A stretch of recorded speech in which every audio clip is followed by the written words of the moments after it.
اور اس وقت عمران خان تقریب سے خطاب کر رہے ہیں۔ جب جیت کے آیا تھا پھر سے وطن کو جتا،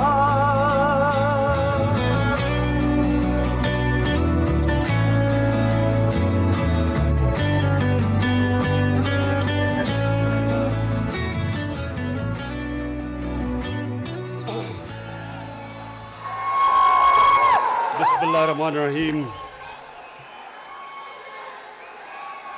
ایاک نعبد و ایاک نستعین۔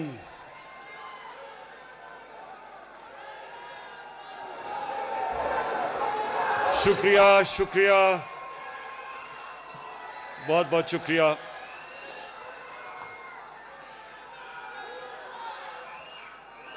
شکریہ۔ خاموشی خاموشی خاموشی، بہت بہت شکریہ۔ بس نعرے نہیں، اب نعرے نہیں، خاموشی۔ اچھا جی، بسم اللہ الرحمن الرحیم۔ میں سب سے پہلے تو سیف اللہ نیازی، آپ نے یہ جو آرگنائز کیا، آپ کا شکریہ ادا کرتا ہوں، آپ کو خراج تحسین پیش کرتا ہوں۔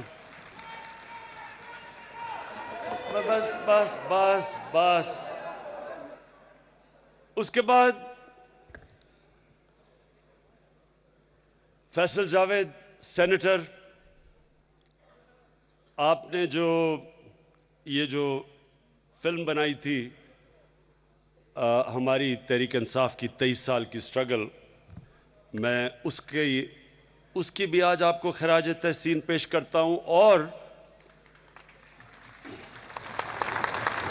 جو دھرنے میں فیصل جاوید کی کنٹریبیوشن تھی، 126 دن مسلسل یہ وہاں لوگوں کو موٹیویٹ کرتا تھا اور فلمیں بناتا تھا، اس کی بھی خراج تحسین پیش کرتا ہوں۔ اور یہ بھی پہلی دفعہ ہوا ہے کہ گورنر نے اتنا زبردست ترانہ بجایا۔ عمران اسماعیل، آپ کو بھی مبارک۔ اچھا جی، اب یہ ضروری ہے آپ کے لیے، یہ 23 سال ہو گئے ہیں تحریک انصاف کو۔ پہلے تو یہ ضروری ہے آپ سب کو سمجھنا ہے کہ یہ سٹرگل ہے کیا، کیوں یہ سٹرگل کی ہے 23 سال۔ اگر آپ یہ سمجھ گئے تو پھر آپ کو سمجھ آ جائے گی کہ ہم جا کدھر رہے ہیں۔ جو سٹرگل ہوتی ہے، یہ جو تحریک انصاف کے سامنے آپ کو بتاتے ہیں کہ سٹرگل ہوتی کیسے ہے۔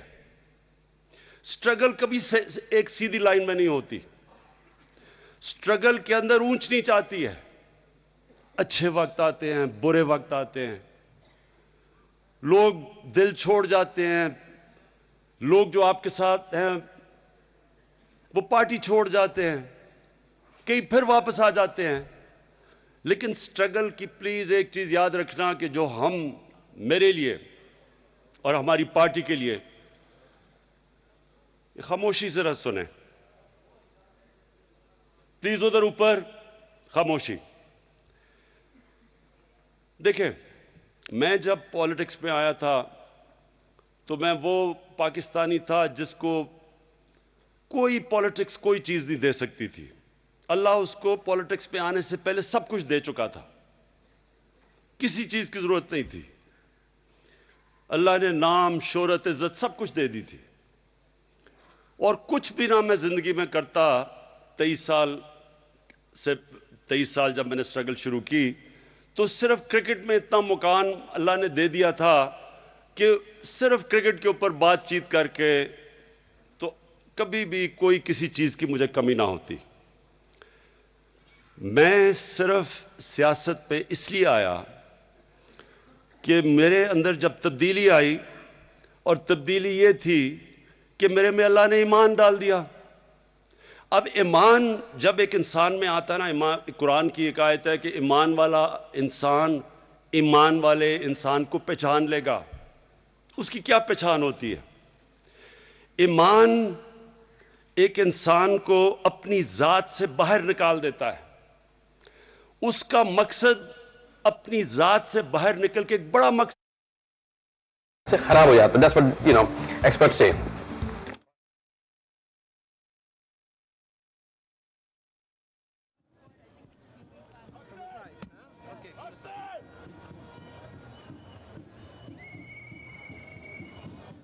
گزار سکتا تھا اور وہ پھر اگر PTI اللہ کے کے لیے 30ویں زندگی یوم تاسیس کے موقع پر اس وقت وزیر اعظم عمران خان اسلام آباد کنونشن سینٹر میں تقریب سے خطاب کر رہے ہیں. ان کا کہنا ہے کہ تحریک انصاف آپ کے کو عزت دیتا ہے، کارکنوں جتنا پیسہ دیتا ہے، جتنا علم دیتا ہے، اتنی اللہ آپ پہ ذمہ داری ڈال دیتا ہے اور اسی پہ آخرت میں وہ آپ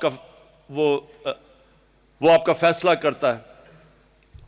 مالک یوم الدین آپ کا فیصلہ کرتا ہے.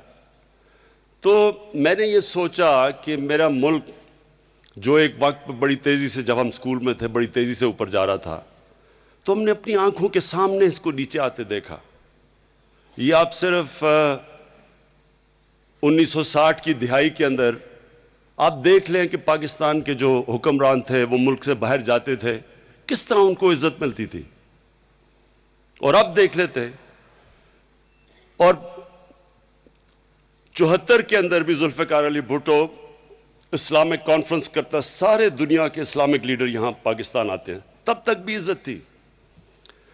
آہستہ آہستہ ہماری عزت دنیا میں جاتی رہی اور اس کی سب سے بڑی وجہ یہ تھی کہ ہمارے ملک کے اندر جو لوگ حکومت کرنے آئے وہ بجائے ملک کا سوچنے کے وہ اپنا سوچنا شروع کر دیا انہوں نے. اور جب بھی حکمران، یہ یاد رکھنا ایک چیز، ایک ملک انسانوں کی چوری برداشت کر سکتا ہے. انسانوں کی چوری صرف انسانوں کو تھوڑا مشکل پہنچاتی ہے، لیکن جب ایک حکمران ملک میں چوری کرتا ہے وہ سارا نظام تباہ کر دیتا ہے اور ملک تباہ کر دیتا ہے. اور پھر ملکوں کو اٹھاتا بھی حکمران ہے جو اپنے سے باہر نکل کے اپنا ملک کا سوچنا شروع کرتا ہے اور چوری ختم کرتا ہے. مہاتر محمد نے ملیشیا کو اٹھا دیا. کہاں پاکستان تھا، کوئی سوچ بھی نہیں سکتا تھا ملیشیا پاکستان کا مقابلہ کرے گا. مہاتر محمد جب گیا تو ملیشیا کہاں سے کہاں پہنچ گیا. اور پھر ملیشیا میں بھی ایک ایسا حکمران آ گیا جس نے چوری شروع کر دی. آج ملیشیا کے اوپر بھی قرضے چڑھ گئے ہیں اور اسی ملیشیا نے واپس 93 سال کا مہاتر محمد کو واپس پرائم منسٹر بنایا تاکہ وہ ایک ایماندار آدمی تھا. اسی طرح ابھی چائنا میں ملا لی کوان یو کا بیٹا، اس نے سنگاپور کو اٹھا کے کہاں سے کہاں لے گیا. ایماندار وزیر اعظم آیا، اس نے اپنا نہیں سوچا، ملک کا سوچا. تو اس لیے ابھی نہیں، سنیں ابھی کوئی نعرہ نہ لگانا، پہلے میری بات سنیں، کیونکہ آپ سے روز جب سے پرائم منسٹر بنا روز تو تقریر نہیں کر سکتا آپ کے سامنے، اس لیے ذرا سننی آپ نے آج میری بات. میں آپ کو تب بتاؤں گا جب نعرے کا وقت آئے گا، ابھی میری آپ نے بات سننی ہے. اچھا اب سنیں ذرا.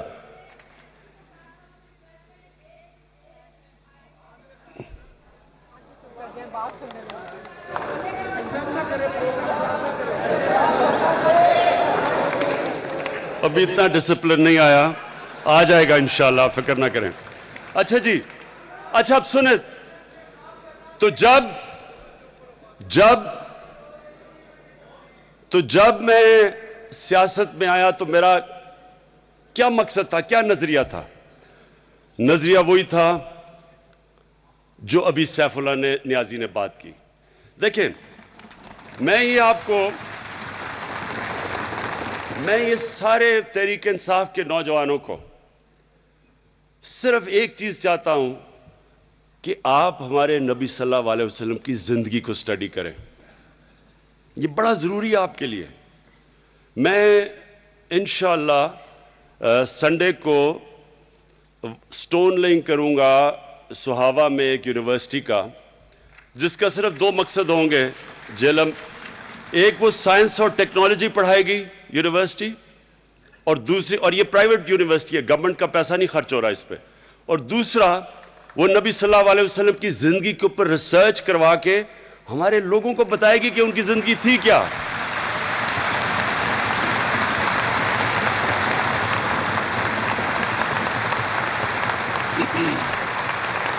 اب آپ کو سمجھنا ہے, سیف اللہ نیازی نے بڑی زبردست بات کی. جو مدینہ کی ریاست تھی وہ ایک ماڈرن ریاست تھی, جو جس اصولوں پہ وہ ریاست کھڑی تھی اس سے پہلے کبھی ایسے اصول نہیں تھے. آج جو ماڈرن کئی ریاستیں اسکینڈینیویا کی, جو میں سمجھتا ہوں زبردست جمہوریت کی مثال ہے, وہ مدینہ کے ریاست کے اصولوں پہ کھڑی ہوئی ہے. تب نبی صلی اللہ علیہ وسلم نے ایک ماڈل بنایا. یہ آپ نے سمجھنا ہے کہ وہ ایک ماڈل تھا. قرآن شریف میں اللہ نے ہمیں حکم دیا ہے کہ نبی کی زندگی سے سیکھو. ہمیں حکم دیا ہوا ہے. کیوں دیا اللہ نے؟ ساری چیزیں قرآن شریف میں انسان کی بہتری کے لیے ہیں. اللہ کو تو ہم کوئی فائدہ نہیں پہنچا سکتے. جب ہم اس کی کتاب پہ عمل کرتے ہیں ہمارا اپنا فائدہ ہوتا ہے. جب ہم اس پہ عمل نہیں کرتے اپنا نقصان کرتے ہم. تو اللہ نے ہمیں حکم کیا کہ نبی صلی اللہ علیہ وسلم کی زندگی سے سیکھو. ان کی زندگی عملی طور پہ قرآن شریف تھا. قرآن شریف کا عمل ان کی زندگی تھی. انہوں نے مدینہ کی ریاست سیٹ اپ کی. اور یہ یاد رکھیں کہ وہ جو مدینہ کی ریاست تھی وہ بنیاد بنی اگلے 1000 سال تک مسلمان دنیا کا سب سے عظیم سویلائزیشن بنے رہے. فتح تو اور بھی بڑے بڑے جنرلز آئے جنہوں نے کیے. کئی لوگ سمجھتے جی مسلمانوں نے سارا آدھی دنیا فتح کر لی تھی اس لیے وہ بڑے عظیم سویلائزیشن تھے. اس لیے نہیں تھے. جو چنگیز خان کے منگولینز نے جو فتح کی تھی وہ شاید ہی دنیا میں کسی نے کی ہو. لیکن 100 سال بھی نہیں لگے منگولینز کا وجود ہی ختم ہو گیا. آج بھی منگولین قوم کا کوئی حیثیت ہی نہیں رہی. لیکن مسلمانوں کے لیے انہوں نے جو سویلائزیشن بنایا تھا وہ دنیا کا سب سے عظیم سویلائزیشن تھا. اور جو وہ اس کی بنیاد رکھی تھی وہ مدینہ کی ریاست تھی. تو اب میں جو آپ کو اپنی جو ویژن ہے وہ پہلے دن سے کہ ہماری ویژن کیا ہے. ہماری ویژن تھی نظریہ پاکستان. نظریہ پاکستان کیا تھا؟ اسلامی فلاحی ریاست. یہ کس نے نظریہ پاکستان کا کس کا عظیم خواب تھا؟ علامہ اقبال کا. علامہ اقبال نے اسلامی فلاحی ریاست کدھر سے لی تھی؟ مدینہ کی ریاست سے. تو جو اب ہماری پارٹی نے باقاعدہ اس کو سٹڈی کرنا, دینی طور پہ نہیں, ایک ریاست کہ کیسے ہم نے پاکستان کو کامیاب کرنا ہے. علامہ اقبال نے بار بار کہا, ان کی آپ پڑھے ان کی کتابیں, انہوں نے کہا جب مسلمان اوپر آئے تو وہ مدینہ کے ریاست کے اصولوں پہ جب اپنائے تو مسلمان اوپر آ گئے, اور جب وہ نیچے گئے وہ اصولوں سے دور چلے گئے. اور وہی آج پاکستان کا مسئلہ ہے. ہم واحد ملک تھے جو اسلام کے نام پہ بنا تھا, اور ہمارا سب سے بڑا آبجیکٹو یہ تھا کہ ہم نے ایک مثال بنی تھی ایک اسلامی فلاحی ریاست پہ. ہم نے دنیا کے لیے مثال بننی تھی, اور کیونکہ ہم اس سے دور چلے گئے آج ہمارے سارے مسئلے اس وجہ سے. تو ہم نے جب واپس یہ جب ریاست اوپر جائے گی اور انشاءاللہ یہ بڑا اوپر جائے گی, یہ انہی اصولوں کے اوپر ہم نے اب اس ریاست کو لے کے آنا ہے. تو میں آج جو آپ کے سامنے چیزیں رکھنے لگا ہوں وہ یہ کہ پہلے تو جب بڑے بڑے برے وقت آئے, پہلی الیکشن ہوئی 1 سیٹ بھی نہیں ملی, دوسری الیکشن ہوئی 1 سیٹ ملی, پارٹی تتر بتر, 5-6 لوگ صرف پارٹی کے اندر کام کرنے کے لیے رہ گئے تھے, باقی لوگ چھوڑ گئے پارٹی. ان میں سے 1-2 یہ سامنے بیٹھے ہوئے ہیں, اظہر ہیں, سیف اللہ ہے, تھوڑے 3-4 لوگ تھے جو کہ باقی تو سارے سمجھے پارٹی ختم ہو گئی ہے. پھر ہاں میں دیکھ رہا ہوں اور بھی لوگ تھے, لیکن ہاں میں نے دیکھ لیا. اچھا ہاں طارق, وہ بھی مجھے میاں طارق بھی نظر آ گیا. اچھا سن لیں میں جانتا ہوں اور بھی تھے، لیکن لوگ مایوس ہو گئے، لوگوں نے کہا کہ اب اور جس طرح شاہ محمود قریشی نے کہا کہ تجزیہ نگاروں نے تحریک انصاف کی قبر کھود کے اور اس کو دفن کر دیا. پھر 2008 میں الیکشن میں اصول پہ بائیکاٹ کیا. جب ہم نے بائیکاٹ کیا الیکشن، پھر وہی ہوا، پھر لوگوں نے کہا جی کہ تحریک انصاف ختم ہو گئی. میں صرف آپ کو یہ آج آپ نے یہ بڑا غور سے سنیے. اوہو اس کو مجھے نظر آ رہے ہو. اب بیٹھ جاؤ اب، شاباش. دیکھیں، اب جو برے وقت آئے، لوگ میرے سے پوچھتے ہیں کہ جو آپ کی یہ 13 سال بلکہ 15 سال تک تو لوگ مذاق اڑاتے تھے. مجھے یاد ہے یہاں یہ گردیزی بیٹھا ہوا ہے پیچھے ملتان میں، اس کے گھر میں ٹھہرا کرتا تھا، تو لوگ مذاق اڑاتے تھے ہمارا، بخاری صاحب بھی. تو لوگ مذاق اڑاتے تھے کہ جی یہ ٹانگا پارٹی ہے.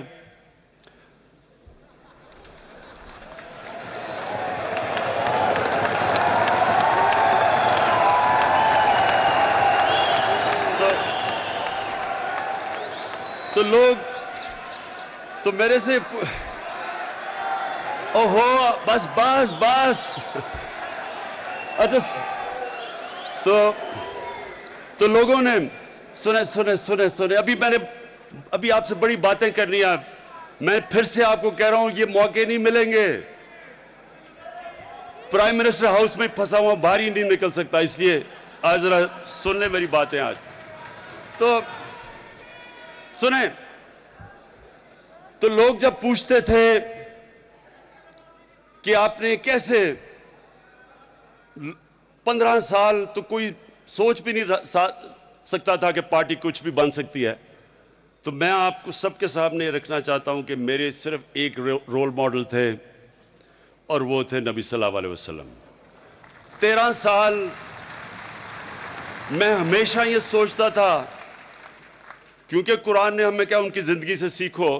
تو 13 سال جو اللہ کے حبیب تھے، جن سے اللہ پیار کرتا تھا، ان کو 13 سال سب سے مشکل وقت سے گزارا. 10 سال کے بعد، پہلے ان کی تبلیغ کے 10 سال کے بعد صرف 40 لوگ مسلمان ہوئے تھے. اور وہ 13 سال جب اپنی جان بچا کے جب وہ نکلے ہیں مدینہ حضرت ابو بکر کے ساتھ، تو وہ سب سے مشکل رات تھی ان کی، اور وہی ان کا عروج تھا. تو اس سے کیا آپ کے سامنے آتا ہے، جو میں بار بار کہتا ہوں، کوشش اور نیت انسان کے ہاتھ میں، لیکن کامیابی اللہ دیتا ہے. یہ ہے آپ کے سامنے مثال کہ وہ جب کوئی سوچ بھی نہیں رہا تھا، ان کو جب قتل کرنے آ رہے تھے، وہ رات تھی جو ان کی عروج کا شروعات تھی. تو میں نے ان کی زندگی سے سیکھا، انسان کے ہاتھ میں صرف کوشش ہوتی ہے. 2 قسم کی پالیٹکس ہیں، ایک آپ اپنی ذات کے لیے کرتے ہیں، دوسری آپ اپنے اللہ کے لیے کرتے ہیں. بڑی مختلف پالیٹکس ہے. جب آپ اپنی ذات کے لیے کرتے ہیں تو آپ سوچتے ہیں 15 سال گزر گئے، میری زندگی 15 سال گزر گئے، میں نے تو پیسہ بنانا تھا، میں کوئی اور کام کر لیتا، میں تو بڑی آرام سے زندگی گزار سکتا تھا. جب آپ کی مشن ہوتی ہے اور وہ اللہ کے لیے، پھر ٹائم کوئی فرق نہیں پڑتا کہ 13 سال ہے یا 15 سال ہے یا 23 سال ہے. قائد اعظم نے 40 سال سٹرگل کی کامیاب ہونے سے پہلے، اور قائد اعظم ہندوستان کے اندر سب سے کامیاب وکیل تھے. وہ بیرسٹر تھے جو سب سے زیادہ فیس لیتے تھے. اس وقت کے قائد اعظم اربوں پتی تھے. قائد اعظم کو کیا ضرورت تھی کہ جب خاص طور پہ ان کو جب کینسر ہوئی تھی، لنگ کینسر، اس کے باوجود کسی کو پتہ نہیں چلنے دیتے تھے کہ کہیں ان کے دشمن اگر ان کو پتہ چل گیا تو ان کی خواب پاکستان یہ نہ ہو کہ وہ روک دیں. اور قائد اعظم اگر نہ ہوتے، آپ ساری کتابیں پڑھ لیں، اگر قائد اعظم نہ ہوتے یہ ملک نہ بنتا.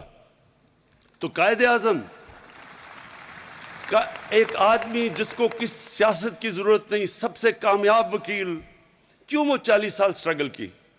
اور ماڈرن ڈے ہمارے آپ کے سامنے نیلسن مینڈیلا 27 سال جیل میں گزار گیا، سب کچھ آفر کیا ساؤتھ افریقہ کی رجیم نے، لیکن ایک مشن کے لیے تھا۔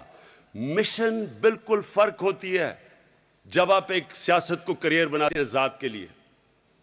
اور میری اس 23 سال کے اندر میں 2 طرح کے میرے ساتھ لوگ چلے ہیں۔ وہ لوگ چلے ہیں جو اس کو مشن سمجھتے تھے، اور پھر وہ بھی لوگ آئے گئے جو صرف ذات کے لیے پالیٹکس کرنا چاہتے تھے۔ دو مختلف لوگ،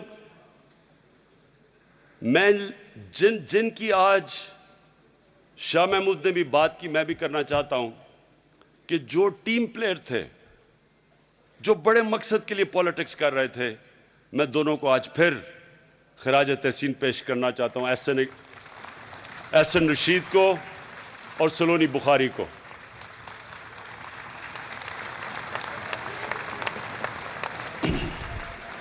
اچھا، اب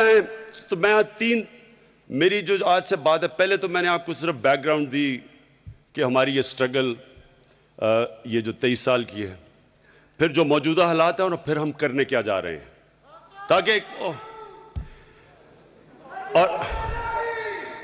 پھر ہم کرنے کیا جا رہے ہیں تاکہ آپ سب تحریک کو پتا انصاف ہو۔ کے 23ویں یوم تاسیس کی مرکزی تقریب سے بانی پی ٹی آئی اور وزیر اعظم عمران خان خطاب کر رہے تھے، کہہ رہا یہ تھا کہ ملک ایک انسان کی چوری برداشت کر سکتا ہے جبکہ حکمران کی چوری ملک تباہ کر دیتی ہے۔ ایسی شکلیں بنا کے کہتے ہیں جی تم نے یہ کر دیا، تحریک انصاف نے یہ کر دیا، وہ کر دیا۔ اگر یہ ایسے ہے کہ آپ کسی کے ایک گھر والا کوئی جوئے پہ سارے گھر کو مقروض کر کے چلا جاتا ہے اور پھر گھر والوں کو کہتا ہے کہ تم نے کیا تباہ کر دیا گھر آ کے، یعنی یہ کوئی 30,000 ارب روپے کا قرضہ چھوڑ کے اور ہر روز ٹی وی پہ بیٹھے ہو کے تبصرے کر رہے ہوتے ہیں ہمارے اوپر۔ اب ذرا میں آپ کو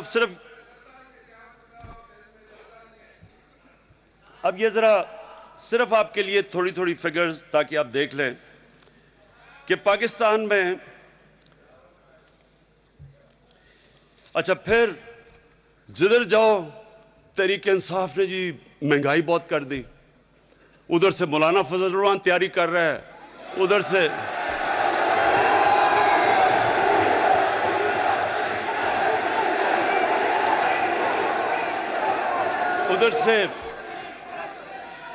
سے نون لیگ کے کوئی ہر روز وہ بیٹھتے ہیں، وہ شور مچا دیتے ہیں کہ جی اتنی مہنگائی کر دی، ادھر سے وہ سندھ میں، اب میں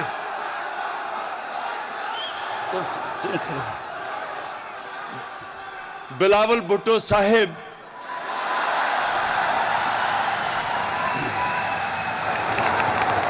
غلطی ہو جاتی ہے کبھی کبھی۔ اب ذرا سنیں ذرا، اب میں آپ کو بتاؤں، کہہ رہے ہیں نہیں جی بہت مہنگائی ہوئی، اب یہ ذرا سنیں، مہنگائی کا سنیں۔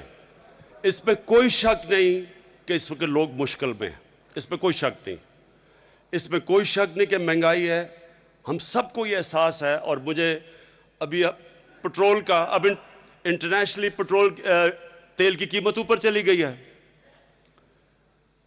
اب جب اوپر چلی گئی ہے تو اب ہمیں قیمتیں اگر ہم نہیں بڑھاتے تو ہمارے قرضے بڑھ جاتے ہیں، تو یہ اب روپیہ گر جاتا ہے۔ روپیہ کیوں گرتا ہے؟ کیونکہ جو ہمیں خسارہ ملا تھا، جو کہتے ہیں کرنٹ اکاؤنٹ ڈیفیسٹ، یعنی جو ہم چیزیں بیچتے ہیں اور جو امپورٹ کرتے ہیں، اس میں اتنا بڑا خسارہ تھا، 19 ارب ڈالر کا خسارہ ملا تھا۔ جب نون لیگ آئی تھی ان کو 2.5 ارب ڈالر کا خسارہ ملا تھا، ہمیں 19 ارب ڈالر کا خسارہ ملا۔ اس کا مطلب کہ جب آپ کا اتنا بڑا خسارہ ہوتا ہے تو روپے پہ پریشر پڑ جاتا ہے، روپے کم ہو جاتا ہے، ڈالر کم ہوتا ہے، روپے کی قیمت گر جاتی ہے۔ جب روپے کی قیمت گرتی ہے ساری چیزیں مہنگی ہو جاتی ہیں۔ تو میں صرف آپ کو یہ بتانا چاہتا ہوں کہ یہ کہتے ہیں اس کے باوجود کہ ان کی وجہ سے روپیہ گرا ہے، اس کے باوجود 8 مہینے میں، پہلے 8 مہینے میں پیپلز پارٹی کے دور میں جو مہنگائی تھی وہ 21.7% تھی. نون لیگ کے پہلے 8 مہینے میں جو مہنگائی تھی وہ 8% تھی. تحریک انصاف کے 8 مہینے میں جو مہنگائی ہوئی ہے وہ 6.8% ہے.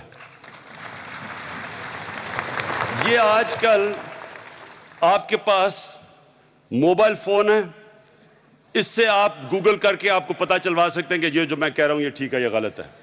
دوسرا، اب اور سنیں ذرا، پنجاب میں ہمیں کہا گیا کہ جناب شہباز شریف سے زیادہ کوئی زبردست چیف منسٹر آیا نہیں. ہر دوسرے دن ہمیں گرایا جاتا ہے اور انشاءاللہ یہ ثابت ہوگا کہ جو ہمارا عثمان بزدار سے بہتر کبھی پنجاب میں چیف منسٹر نہیں آئے گا. تو شہباز شریف نے جب وہ گئے 1100 ارب روپے کا خسارہ تھا پنجاب کا، 1100 ارب روپے کا. یہاں پرویز خٹک بیٹھے ہیں، جب یہ پختونخوا کے چیف منسٹر تھے، جب یہ 5 سال کے بعد گئے تو 40 ارب روپے کا یہ سرپلس چھوڑ کے گئے. پنجاب میں جب سے عثمان بزدار کی حکومت آئی ہے، پہلے تو ان کو پتا چلا کہ 60 ارب روپے کے جو چیک ہیں جو شہباز شریف کے دور میں تھے وہ باؤنس کر گئے. اس کے علاوہ 102 ارب روپے کے وہ جو بیچارے سرکاری نوکروں کے جو پروویڈنٹ فنڈ تھا وہ بھی کھا گئے.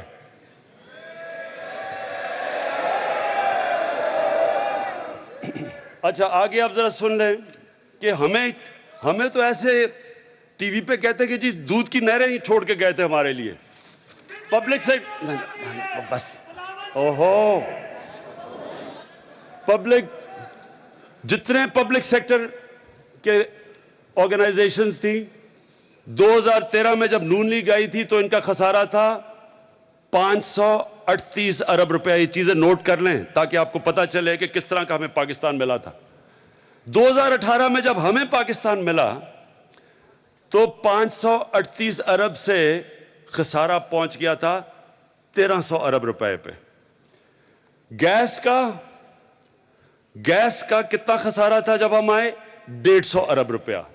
بجلی کا کتنا سرکولر ڈیٹ تھا جب نون لیگ 2013 میں آئی تو 400 ارب انہوں نے سرکولر ڈیٹ کا واپس کیا. اس کے باوجود 1200 ارب روپے کی سرکولر بجلی کی قرضہ ہمارے گردشی قرضے ہمارے اوپر چڑھے ہوئے تھے. میں یہ آپ کو اس لیے بتا رہا ہوں کہ یہ پی آئی اے، ریلوے، جو ادارہ دیکھو ان کے اوپر تاریخی خسارہ تھا. اس لیے آپ سب کو یہ سمجھنا چاہیے کہ جو ہم اب کرنے جا رہے ہیں، جب تک آہستہ آہستہ ہماری جو اصلاحات چلیں گی تب تک تھوڑا ایک مشکل وقت ہے. لیکن میں آج آپ کو یقین دلا رہا ہوں، میں آپ کو پورا اپنا پروگرام رکھوں گا 10 پوائنٹس کا. یہ اللہ نے جو پاکستان ہمیں دیا ہے یہ اللہ کا تحفہ ہے ہمارے لیے. اس ملک میں جتنی جو اللہ اس ملک میں چیزیں دے گیا ہے، میں ابھی آپ کو بعد میں بتاتا ہوں کہ انشاءاللہ جس طرح 1960 کی دہائی میں تیزی سے آگے جا رہا تھا پاکستان، یہ کسی وجہ سے جا رہا تھا. یہ انشاءاللہ میں آپ کو ابھی بعد میں بتاتا ہوں. اس سے پہلے ایک منٹ ٹھہر جاؤ، سنا ذرا. اچھا جی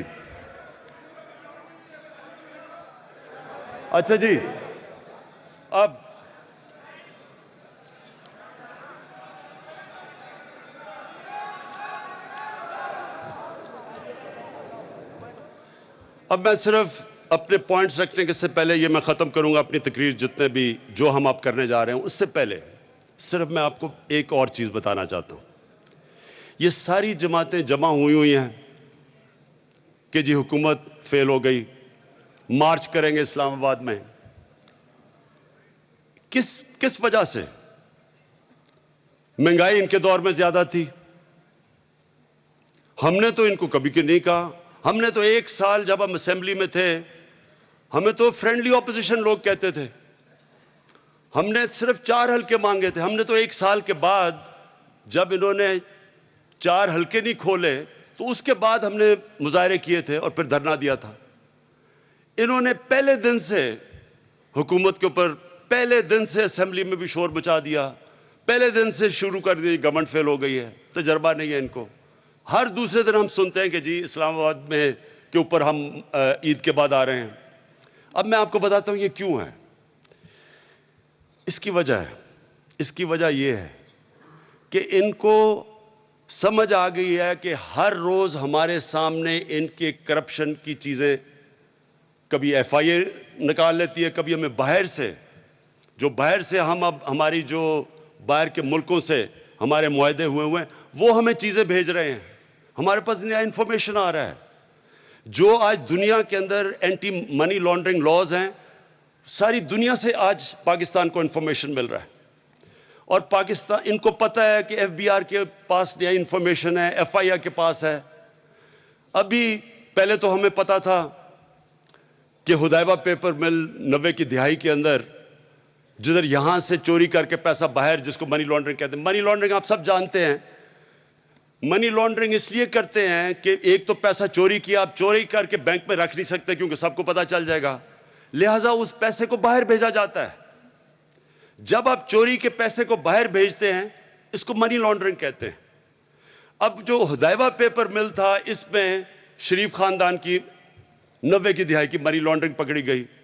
ان کو شکر کرنا چاہیے کہ عدالتوں کو یہ برا بھلا کہتے ہیں, عدالتوں نے ٹیکنیکل ریزن پہ ان کو بچا لیا. اس کے بعد اب یہ جو فیک بینک اکاؤنٹس کیس ہوا ہے جس میں اومنی گروپ اور آصف زرداری کے کیسز آ گئے ہیں, یہ جو چیزیں ہیں یہ تو پہلے کیس ہمارے دور سے پہلے کیا ہے. یہ تو جب ہم پاور میں نہیں آئے تھے تب سے یہ چیزیں آ رہی تھی. بلکہ انٹیریئر منسٹر جو تھے نون لیگ کے, انہوں نے 2016 میں کہا تھا کہ ایک فیک اکاؤنٹ سے ایان علی کے بھی پیسے خرچہ جا رہا ہے اور بلاول کا بھی خرچہ جا رہا ہے. یہ 2016 میں کہا گیا تھا, ہم نے تو نہیں کیا تھا. اس کے بعد اب جو ہمارے دور میں ہوا ہے وہ شہباز شریف خاندان کی پکڑی گئی ہے منی لانڈرنگ. انہوں نے, ان دونوں بیٹوں نے, شہباز شریف کے حمزہ شریف اور اس نے, انہوں نے کیا کہ یہ پیسے دیتے تھے لوگوں کو, کیش دیتے تھے اور ان لوگوں کو کیش دیتے تھے کہ باہر پاکستان سے باہر ہنڈی اور حوالے سے پیسہ باہر بھیج دو, اور اسی پیسے کو پھر فیک ناموں کے اوپر جو کبھی ملک سے بھی باہر نہیں گیا, ریمیٹنسز کے نام کے وہ پیسہ پاکستان منگوا رہے تھے. وہ اب سامنے آ گیا ہے. اور ایک اور چیز سامنے آئی کہ وہ جو باہر سے ایک منی چینجر جو پیسے بھیج رہا تھا حمزہ شریف کو, وہی آصف زرداری کے اومنی گروپ کو پیسہ بھیج رہا تھا. اس لیے انہوں نے کبھی پکڑے ہی نہیں جانا تھا کیونکہ یہ سب ملوث تھے. اور ان کو یہ بھی اعتماد تھا کہ 2018 میں ان دونوں پارٹیز کی ملا کے جو ووٹ ہوگی وہ تحریک انصاف سے زیادہ ہوگی, لہٰذا تحریک انصاف کی گورنمنٹ نہیں ہوگی, بن بھی گئی تو ان کا احتساب نہیں ہوگا. ان کی بدقسمتی کہ پاکستان کی عوام نے تحریک انصاف کو جتا دیا. اب ان کا مسئلہ یہ ہے کہ ان کو اب پتہ ہے کہ ان سب نے پکڑے جانا ہے. جس طرح کی انہوں نے چوری کی ہے اس ملک میں, جس طرح کا اس ملک کے اوپر قرضہ چڑھا ہے, ان کو پتہ ہے کہ آہستہ آہستہ ہمارے سامنے ساری چیزیں آ رہی ہیں, لہٰذا جلدی میں ہیں کہ کسی طرح گورنمنٹ گر جائے, ان کے پیسے بچ جائیں. یہ وہ لوگ ہیں جن کے پیسے پڑے ہوئے باہر. پاکستان میں جب روپے کی قیمت گرتی ہے ان کو فائدہ ہو جاتا ہے, ان کی جو ویلتھ ہے وہ اوپر چلی جاتی ہے. ان کے انٹرسٹ اور پاکستان کے انٹرسٹ متضاد ہیں, اپوزٹ ہیں. اس لیے آپ سب تیار ہو جاؤ, یہ ساروں نے اکٹھے ہو کے جمہوریت بچانے کے لیے سب نے اکٹھے ہونا ہے. اور جمہوریت بچانے کا مطلب یہ کہ اپنی چوری بچانا. اور ہم نے جو بھی, اور ان کا صرف ایک مقصد ہے, یہ سارا پریشر کرتے ہیں, اسمبلی میں شور مچاتے ہیں, مقصد ایک ہے کہ کسی طرح ان کو این آر او مل جائے. NRO اس لیے نہیں مل سکتا کہ جو جنرل مشرف نے 2 NRO دیے تھے، حدیبہ پیپر مل میں دیا تھا جب شریف خاندان کو باہر جانے دیا سعودی عربیہ، اور پھر آصف زرداری کو سوئس بینک میں واپس آنے کے لیے NRO دے دیا. ان 2 NRO کی وجہ سے اس ملک میں 6,000 ارب سے قرضہ گیا پاکستان کا 10 سالوں میں 30,000 ارب. میں کسی صورت، میں آپ سب کے سامنے آج کہہ رہا ہوں، جو مرضی انہوں نے کرنا کریں، میں اللہ کو جواب دوں، میں کسی صورت ہم NRO نہیں دے سکتے.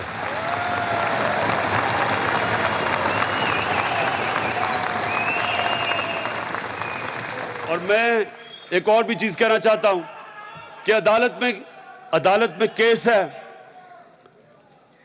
نواز شریف کہہ رہے ہیں کہ جی علاج کروانے کے لیے ان کو باہر جانے دیا جائے.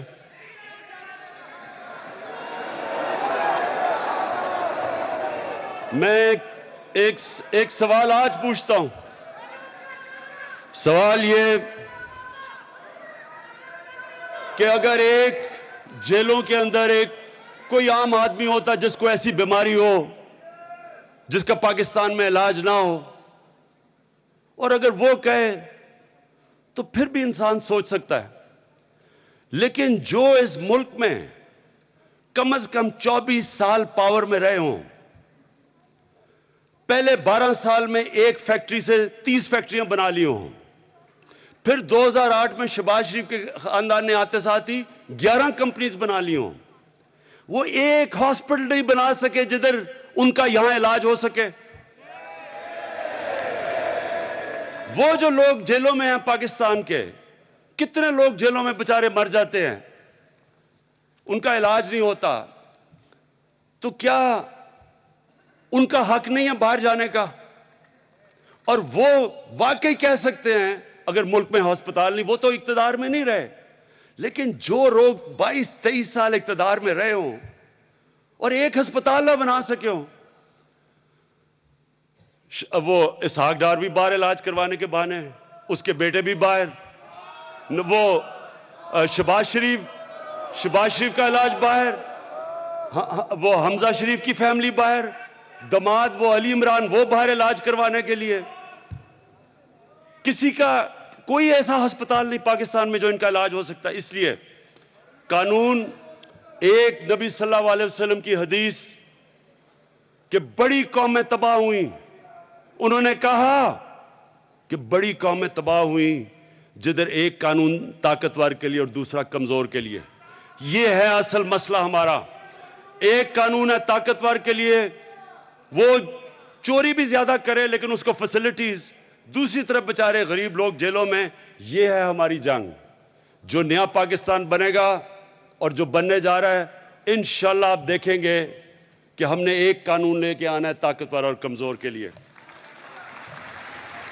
اچھا، اب آپ کے لیے جو میرے 9 پوائنٹس ہیں،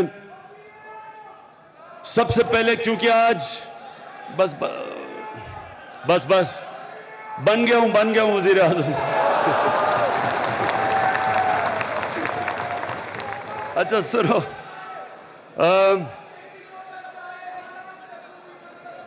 بس. اچھا جی، میرے آج 10 پوائنٹس جو میں آپ سب کے سامنے آگے بتانا چاہتا ہوں. سب سے پہلی چیز کہ تحریک انصاف کا لانچ ہو گیا ہے ہمارا پاورٹی ایلیویشن، غربت ہٹانے کے لیے احساس کا پروگرام. یہ انشاءاللہ پاکستان کی تاریخ کا سب سے بڑا پروگرام ہوگا جو اپنے نچلے طبقے کو اوپر اٹھائے گا. ہم نے چائنیز سے ہم نے پوری اس پہ مدد مانگی، کیونکہ چائنا وہ ملک ہے جس نے وہ کیا، کبھی دنیا میں کسی ملک نے وہ نہیں کیا کہ 70 کروڑ لوگوں کو 30 سال میں غربت سے نکالا ہے. تو ان سے ہم نے کنسلٹ بھی کر رہے ہیں، وہ ہماری مدد بھی اس پہ کر رہے ہیں. لیکن انشاءاللہ اس ملک کی تاریخ کا سب سے بڑا احساس پروگرام جو کہ غربت گھٹانے کا، وہ ہم شروع کر رہے ہیں. اس کے اندر سارا نچلے طبقے کو، مزدوروں کو، چھوٹے کسانوں کو، یعنی جو فٹ پاتھ پہ سونے والے لوگ. میں ویسے آپ کو عرض کروں کہ مدینہ کی ریاست کی سب سے بڑی طاقت کیا تھی کہ وہ پہلی ریاست تھی جس نے سارے کمزور طبقے کو ریاست پہ ذمہ داری لی. پیسے نہیں تھے, امیر نہیں تھے, لیکن احساس تھا. تو انہوں نے اپنے اس سارے طبقے کو اٹھایا جس کو معاشرہ پہلے پوچھتا نہیں تھا. یہ پہلی دفعہ ہوا تھا.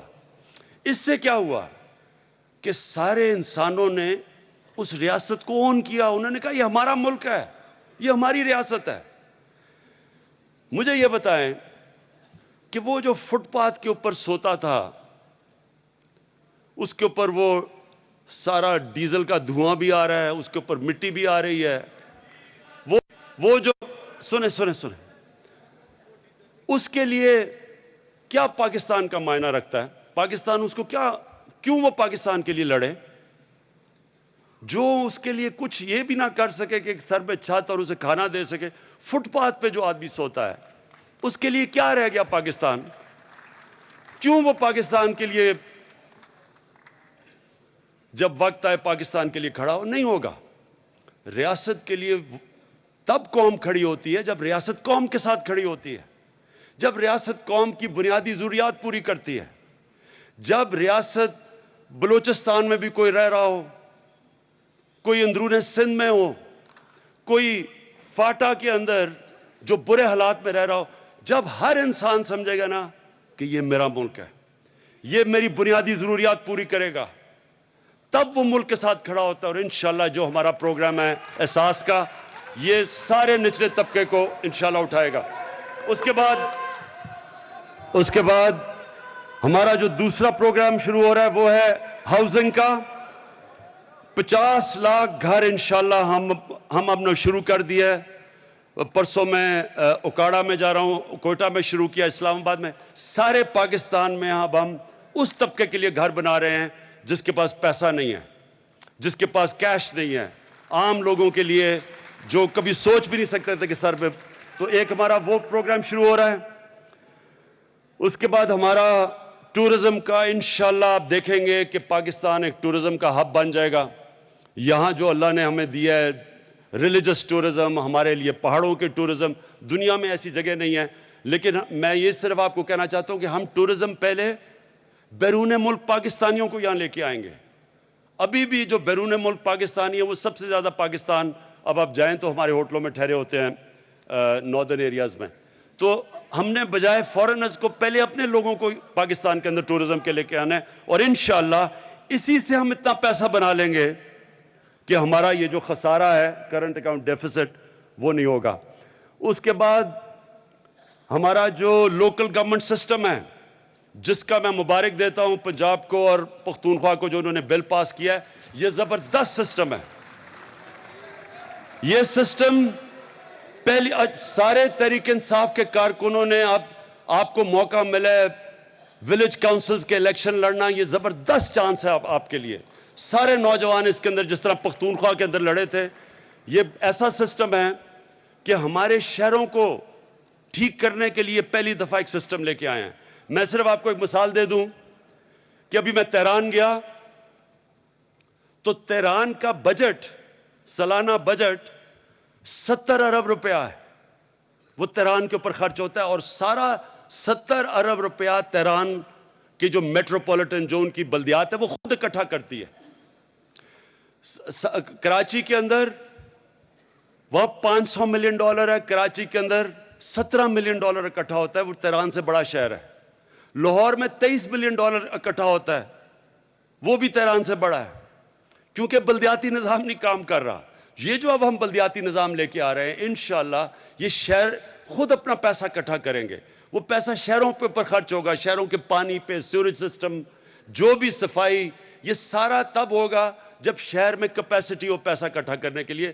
وہ تب ہوگا جو ابھی تک کبھی بھی ایک صحیح معنی میں بلدیاتی نظام نہیں آیا.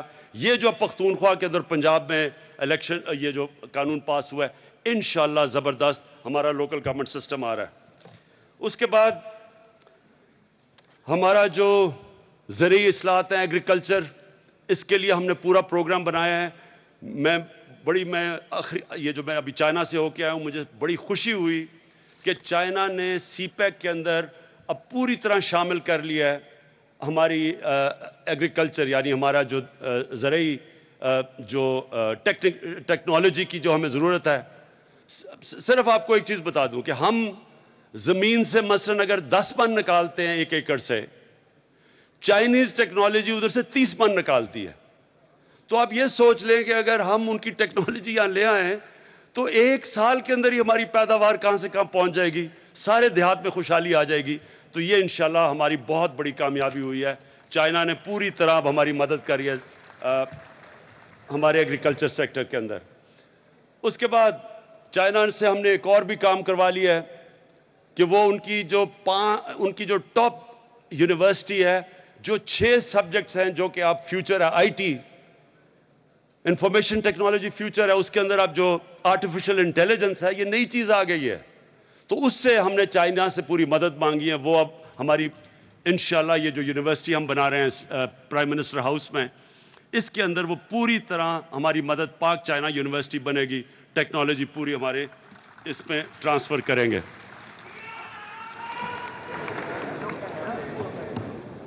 اور آخر